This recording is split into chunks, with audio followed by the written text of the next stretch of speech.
Что вообще происходит с файтингами в последнее время? Все-таки не одним Mortal Kombat этот мир живет.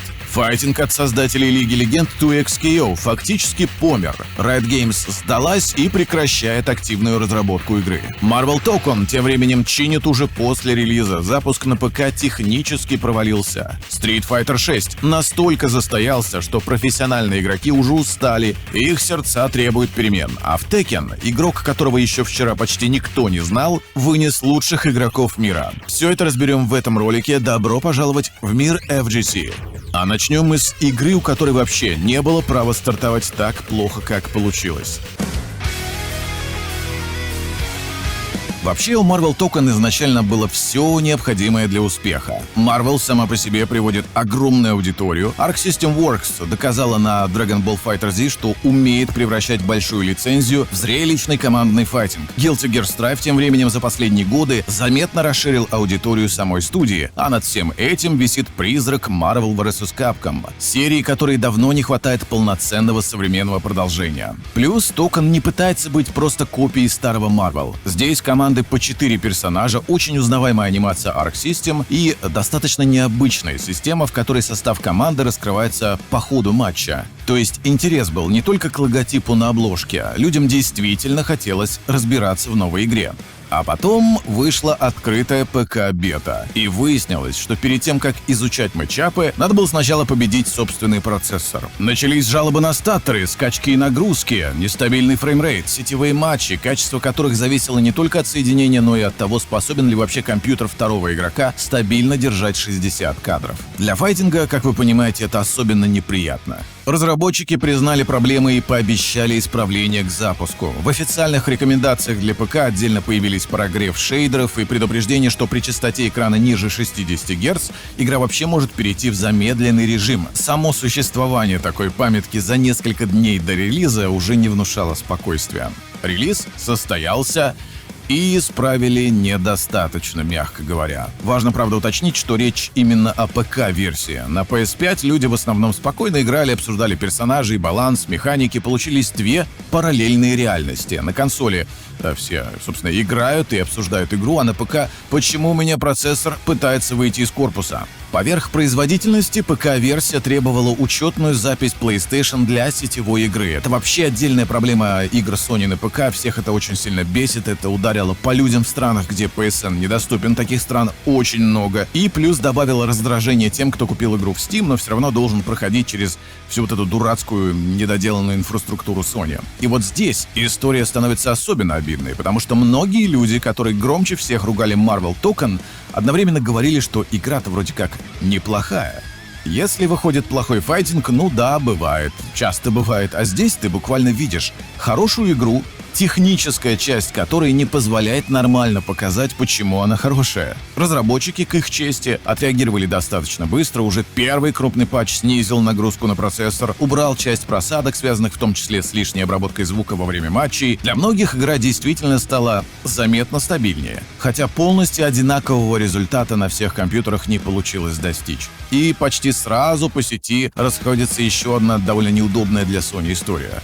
Игру взломали. Пользователи начали сравнивать официальную сборку со взломанной и сообщать, что офлайн пиратская версия гораздо стабильнее работает. И понятно, что это не лабораторное сравнение, во взломанной версии нет нормального сетевого режима, там разные компьютеры, настройки, фоновые процессы делают такие ролики. Плохим доказательством они не показывают, что один конкретный компонент защиты в одиночку сломал игру, но вообще тенденция знакомая. Часто так бывает, что если ты отключаешь античит, игра гораздо лучше работает, как было, например, с Elden Ring. Но тут, конечно, игра онлайновая. Для репутации вообще разница не имеет значения. Человек, который заплатил деньги, видит PSN, который, возможно, в его стране не работает, проблемы с производительностью и проблемы с матчмейкингом. А рядом человек просто скачал пиратку и сидит, кайфует в тренировочном режиме без каких-либо проблем. Для файтинга это особенно болезненно. Тренировка здесь не маленький бонус, а место, где люди должны проводить десятки часов. И все же называть Marvel Token провалом пока рано. На первом крупном турнире игра собрала 1057 участников. Почти столько, между прочим, сколько Street Fighter 6 собрала. Победил Sonic Fox,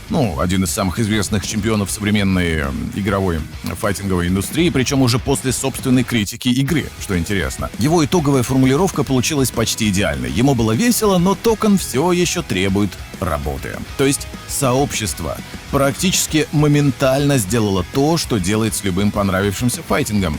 Присвоило его себе. Появились турнирные истории, разборы команд, споры о персонажах и даже первая мета.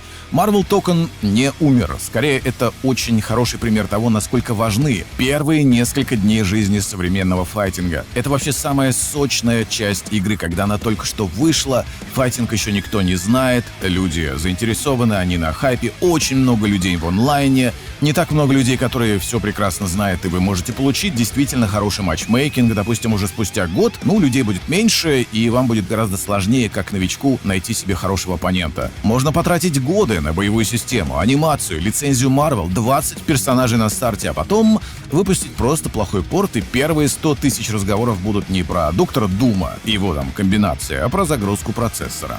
И здесь можно перейти к Street Fighter 6, потому что у него почти противоположная проблема.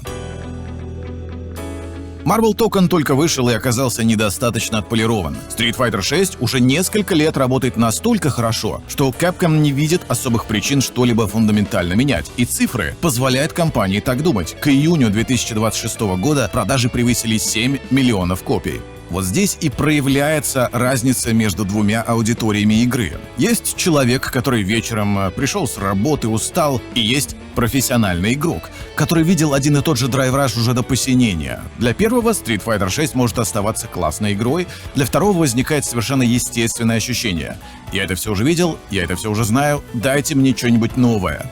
От хардкорной части аудитории поэтому постоянно звучат похожие просьбы. Сделайте Drive Rush легче наказуемым, ослабьте давление через повторные захваты после нокдауна, добавьте новые системные инструменты, не просто двигайте персонажей вверх-вниз, встряхните саму игру наконец. Тем более Street Fighter уже так делал. Четвертая часть заметно менялась за годы жизни, пятая к финалу очень сильно отличалась от того, что вышло на старте, а шестая в фундаментальном смысле остается удивительно похожей на саму себя. И вот, приходит большой патч. Изменений много. Одного усилили, другого ослабили, третьему поправили конкретный прием, и реакция части профессиональной сцены снова примерно такая: хорошо, а сама игра когда вообще будет меняться? Особенно удачно это совпало с выходом Ясмин, первого персонажа из Филиппин в истории Street Fighter. Визуально ее приняли отлично, там пластика, анимации, все выглядит очень выразительно, разработчики умеют, а ранние впечатления некоторых профессионалов от игрового дизайна оказались гораздо прохладнее. Панк посчитал ее слишком слабой, Броски описал урон почти идеальной формулировкой: без усиления она бьет как мокрая лапша, с усилением как сухая. А Сажам назвал ее просто довольно скучной. Но вообще персонажа через несколько дней после выхода лучше не хоронить. В файтингах, знаете, есть такая древняя традиция. Про-игрок за 2 суток объявляет героя монстром, а уже через месяц этот герой выигрывает турнир. Гораздо интереснее позиция самой Capcom. Руководители разработки прямо сказали, что крупных изменений системы работы Drive сейчас не планируют. И объяснение звучит довольно логично. Решения принимаются не только по мнению профессионалов. Нужно учитывать весь спектр игроков, а не небольшой срез. От участников Capcom Cup до людей, которые играют время от времени или впервые вообще даже пришли через современное управление. И тут появляется неудобный вопрос: а почему мы вообще решили, что Capcom обязана все менять? Street Fighter 6 — огромный успех. Игра продается, приводит новых людей, собирает рекордные турнирные сетки и особенно заметно растет в Японии. Хардкорная аудитория смотрит на текущую систему и говорит: она состоялась. А Capcom смотрит на цифры и может совершенно справедливо отвечать: а где? И именно этот конфликт, пожалуй, интереснее самого патча. Профессиональная сцена и массовая аудитория реально могут жить в двух разных версиях одной игры. Профессионалам нужна новая задача. Они быстрее остальных находят оптимальные решения, быстрее от них устают, но абсолютное большинство людей никогда не играет в Street Fighter на таком уровне. Для них радикальная перестройка прекрасно работающей игры может оказаться не улучшением, а просто чем-то бесячим. Поэтому, возможно, Street Fighter 6 не меняют не потому, что разработчики просто забили, а просто они не меняют именно потому, что он слишком хорошо и так работает, и, может быть, боятся сломать. А вопрос тогда другой. Насколько вообще сильно должен меняться современный соревновательный файтинг ради того, чтобы самым хардкорным игрокам снова стало интересно его изучать? А теперь издевательски перейдем от Street Fighter 6 к 2XKO. Capcom располагает огромной успешной игрой и боится слишком сильно ее менять, а Riot попыталась сделать почти обратное. с нуля построить новый массовый файтинг, и теперь официально уже признают, что эксперимент, увы, не сработал. Если название 2XKO вам ничего не говорит, это бесплатный командный файтинг от Riot Games, компании, создавшей Лигу Легенд и Valorant. Вместо Рю, Скорпиона и здесь дерутся персонажи Лиги и Аркейн. Матчи проходят 2 на 2, можно самому управлять обоими героями или взять друга и разделить команду между двумя игроками. Для жанра это действительно сильная идея. На бумаге план выглядел почти безошибочно. Бесплатный вход должен был убрать главный барьер перед жанром, огромная вселенная Лиги, привести людей, которые никогда не покупали файтинги, упрощенное управление, помочь новичкам, игра вдвоем, сделать рейтинговый режим менее одиноким и депрессивным. А Riot должна была обеспечить хороший сетевой код, постоянное обновление и серьезную соревновательную поддержку. Сам проект показали впервые еще в 2019 году под названием Project L. После многих лет разработки ранний доступ стартовал на ПК в октябре 2025,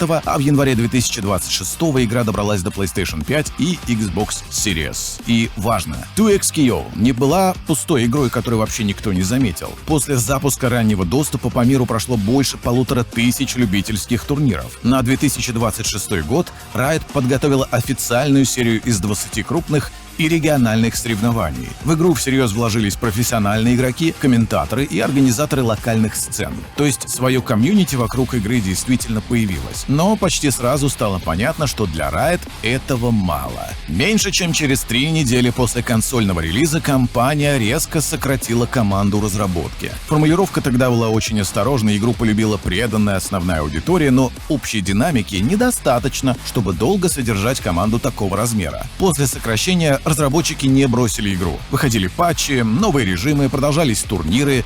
Команда пыталась найти тот поворот, после которого аудитория начнет расти. А вот теперь уже Riot объявила финал. Активная разработка закончится в декабре 2026 года, рейтинговый режим уберут в сентябре, последнее крупное обновление выйдет в октябре, а в декабре при необходимости выпустят заключительное исправление ошибок. Серверы при этом обещают оставить и после конца года. Всех персонажей откроют бесплатно, за покупки, сделанные до объявления, Riot обещает вернуть деньги, то есть технически 2XKO не закрывается. Игру можно будет запускать, играть онлайн, но как развивающийся сервис она, по сути, уже закончилась. Провалилась 2XKO или нет? Как большой сервис Riot с амбициями, наверное, да. Сама компания говорит предельно прямо. Игру пробовало много людей, но слишком мало оставались надолго. Даже большие обновления не меняли траекторию, а содержание проекта обходилось значительно дороже, чем он приносил. Но как файтинг все сложнее. У 2XKO появился преданный костяк. Были хорошие турниры, сильные игроки и дуэты, которые действительно полюбили эту систему. Проблема не в том, что игра оказалась никому не нужна. Она оказалась нужна недостаточному количеству людей для масштабов Riot Games. Брайан Ф., профессиональный игрок в Street Fighter и один из самых заметных англоязычных авторов внутри комьюнити файтингов, сформулировал главный итог довольно точно. Бесплатный эксперимент не смог вырваться за пределы хардкорной файтинговой аудитории и стать настолько массовым, насколько требовалось команде разработчиков. И здесь возникает неприятный вопрос. А для кого вообще была сделана 2XKO? Человек из Лиги приходил на обещание доступного управления и попадал в очень быстрый командный файтинг с ассистами, сменой персонажей, длинными комбинациями, огромным количеством ситуаций, которые нужно изучать. А опытный игрок видел качественную и глубокую игру, но еще один требовательный файтинг, которому нужно отдать сотни часов, вместо того же Street Fighter, Tekken, Guilty Gear Strive или теперь уже даже Marvel Token. Возможно, 2XKO застряла ровно посередине. Для массовой аудитории она все равно оставалась сложным файтингом. Для части FGC просто еще одним хорошим файтингом среди нескольких игр, в которых люди уже живут годами. Особенно жестоко это выглядит на уровне конкретных людей. Diaphone, профессиональный игрок и автор, который решил полностью сосредоточиться на 2XKO, после такой новости написал: «Я бросил работу, чтобы играть в эту игру. Надеюсь, Riot вернет деньги и за это». Покупки Riot действительно вернет. Потраченные месяцы, карьерные решения, сцену, которую люди пытались построить, вернуть уже невозможно.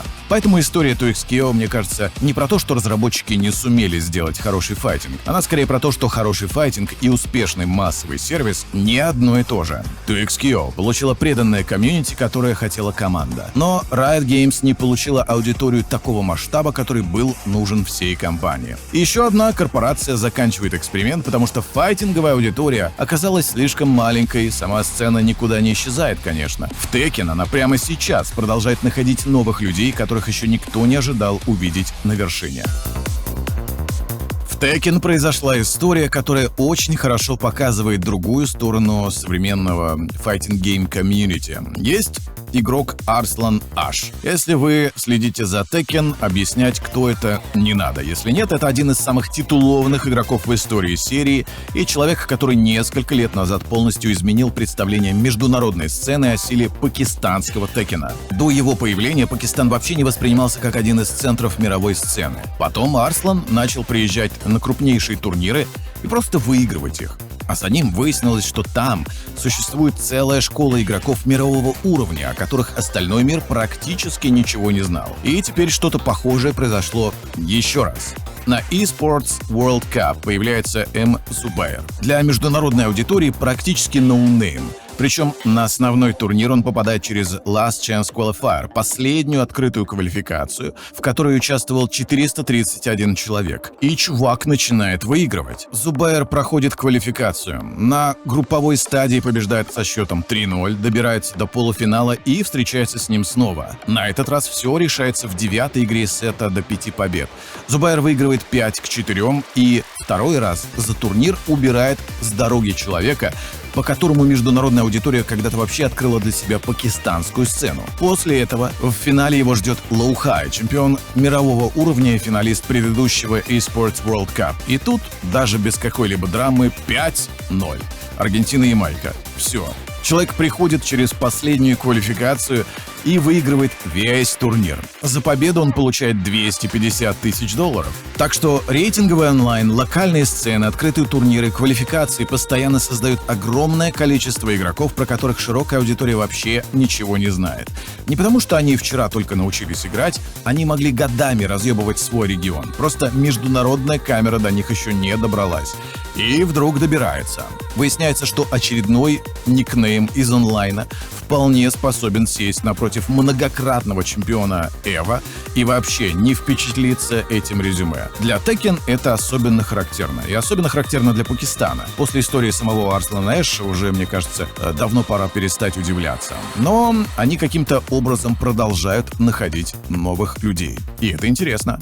Вообще, эти 4 истории довольно хорошо показывают, в каком странном состоянии сейчас находится жанр файтингов. Marvel Token выходит как потенциально один из главных новых файтингов и чуть не хранит собственный хайп техническими проблемами, но уже через неделю собирает больше 1000 участников на крупном турнире, потому что игра все-таки зацепила людей. Street Fighter 6 находится почти в противоположной ситуации. Игра настолько успешна, что разработчики не видят причин серьезно ее менять, а профессиональная сцена уже просит новую задачу.